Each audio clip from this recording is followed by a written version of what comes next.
सुबह के 5 ही बजे थे कि अचानक मेघा की दीदी ने कमरे का दरवाजा खटखटाया। क्या हुआ दीपा दीदी, इतनी सुबह सुबह उठ गए? रुको खोलती हूँ दरवाजा। मेघा, गांव की सब औरतें लोटा पार्टी के लिए निकल चुकी हैं, बस हम दोनों ही रह गए हैं। जल्दी चलो वरना देर हो गई तो शाम तक पेट पकड़कर बैठना पड़ेगा। लोटा पार्टी? मैं कुछ समझी नहीं दीदी। अरे हल्का नहीं होने जाना क्या? मुझे तो बहुत जोरों की लगी है। ये ले अपना लोटा पकड़, बाकी बातें रास्ते में कर लेना।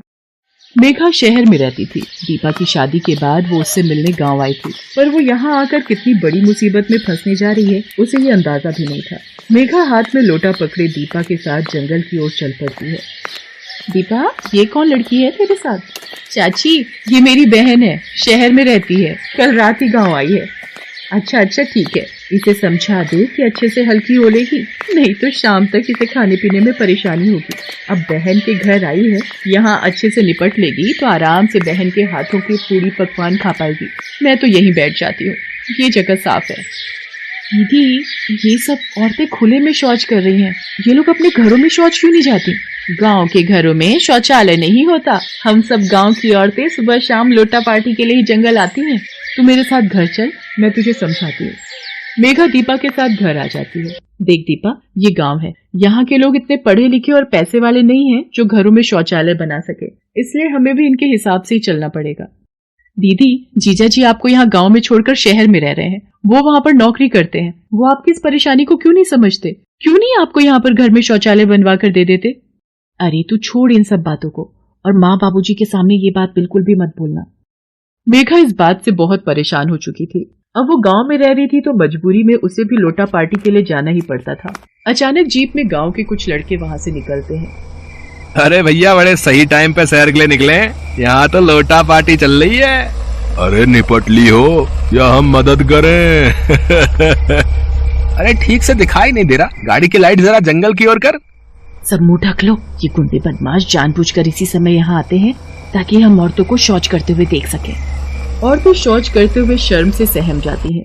मेघा गुस्से में घर आ जाती है और सोचने लगती है, गांव में घरों में शौचालय नहीं है। मुझे लगता है यहाँ के गरीब परिवार इस विषय में कोई पहल नहीं करेंगे, पर आज जो भी हुआ बहुत गलत था। क्या औरतों की इज्जत इन मर्दों के सामने कुछ नहीं? मुझे इस बारे में बात करनी ही होगी। अगले दिन मेघा दीपा के सास ससुर के सामने घर में शौचालय बनाने की बात करती है। देखो मेघा, तुम हमारी बहू की बहन हो और हमारी मेहमान हो, तो तुम हमारे मामलों में ना ही बोलो तो ज्यादा अच्छा है। मेहमान की तरह आई हो तो मेहमान की तरह ही रहो।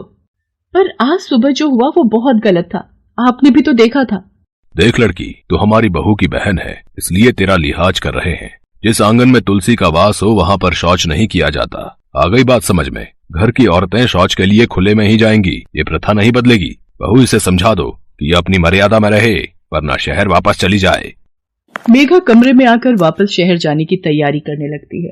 तभी उसे किसी औरत के रोने की आवाज आती है। मालिक, मेरी बच्ची बहुत बीमार है, उसके पेट का दर्द बहुत बढ़ गया है, इलाज के लिए शहर ले जाना पड़ेगा। डॉक्टर ने 5,000 रुपए का खर्च बताया है। मेरी मदद करो मालिक, मुझे 5,000 रुपए उधार की जरूरत है। तुम सब औरतों से मैंने कितनी बार कहा है, सुबह 5 बजे लड़कियों को बोल दिया करो कि नींद को छोड़कर हल्की होने जंगल में चली जाएं, पर तुम मानती कब हो? अब आ गई ना मुसीबत। तेरी लड़की सुबह ही निपटने जंगल चली जाती तो तेरा ये खर्चा बच जाता। कब तक लौटा पाएगी ये 5,000 रुपए? मालिक आप चिंता मत करो, मैं खेती का काम ज्यादा करके आपके सारे पैसे चुका दूंगी। बड़ी मेहरबानी मालिक। ये सब क्या हो रहा है? गांव की गरीब मजबूर औरतें बिना शौचालय की कितनी परेशानी झेल रही हैं। उस बेचारी लड़की का सिर्फ इतना सा दोष कि उसे शौचालय करने के लिए शौचालय नहीं मिला। इन गरीब औरतों और लड़कियों को इतना दुख झेलना पड़ता है। जब तक सुबह नहीं होगी तब तक रात में अंधेरा नहीं घिरेगा। जब तक रात में अंधेरा नहीं घिरेगा ये शौच के लिए नहीं जा सकती। पर मैं इस दकियानुसी सोच को कैसे बदलूं, मुझे ये समझ नहीं आ रहा। जब तक मैं इस गांव में शौचालय नहीं बनवा दूंगी तब तक मैं इस गांव से नहीं जाऊंगी। मेघा गांव से जाने का विचार अभी छोड़ देती है। वो इसी सोच में थी कि इस गांव में सभी गांव वालों और दीपा के सास ससुर को समझाकर वो गांव में शौचालय बनवा सके। इसलिए मेघा गांव वालों से मिलती है। कैसी बात कर रही हो बेटी, 2 वक्त की रोटी खाने को नसीब नहीं होती है।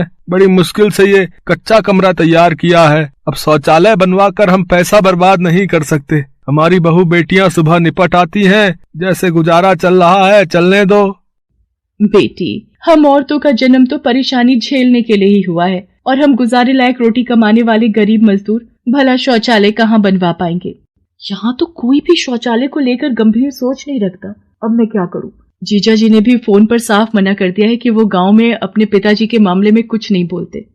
अगली सुबह गांव की सब औरतें लोटा पार्टी के लिए जंगल जाती है, पर उस दिन मेघा नहीं जाती। वो सो रही थी। तभी दीपा रोती चिल्लाती घर आती है। बाबूजी, माँ जी के पैर पर सांप ने काट लिया, वो जंगल में बेहोश पड़ी हैं। जंगल में अंधेरा था, माँ जी शायद उस सांप को देख नहीं पाई। क्या कौशल्या को सांप ने काट लिया? पर कैसे? जंगल में अंधेरा था, माँ जी शायद उस सांप को देख नहीं पाई। दीपा की सास को गांव के अस्पताल में ले जाते हैं। डॉक्टर जहर उतरने की दवाइयां देता है। कुछ घंटों बाद दीपा की सास को होश आता है। बाबूजी, क्या अब भी आप गांव में शौचालय बनाने के लिए मना करेंगे? आज अगर आंटी जी को कुछ हो जाता तो? कल भगवान न करे दीदी के साथ कुछ गलत हो गया तो? मेघा सही कह रही है, गांव में हर घर में शौचालय होना बहुत जरूरी है। हम गांव की औरतों ने कभी अपनी परेशानी को जाहिर ही नहीं किया, मामूली समझा अपनी सबसे बड़ी जरूरत को। तुम सब चिंता मत करो, हमारे गांव में भी शौचालय होगा, ताकि हर सुबह अंधेरे में गांव की बहू बेटियों को डर कर और सहम कर जंगल ना जाना पड़े। दीपा के ससुर की बात सुनकर मेघा बहुत खुश होती है। गांव में शौचालय बनने से सभी गांव वाले बहुत खुश थे।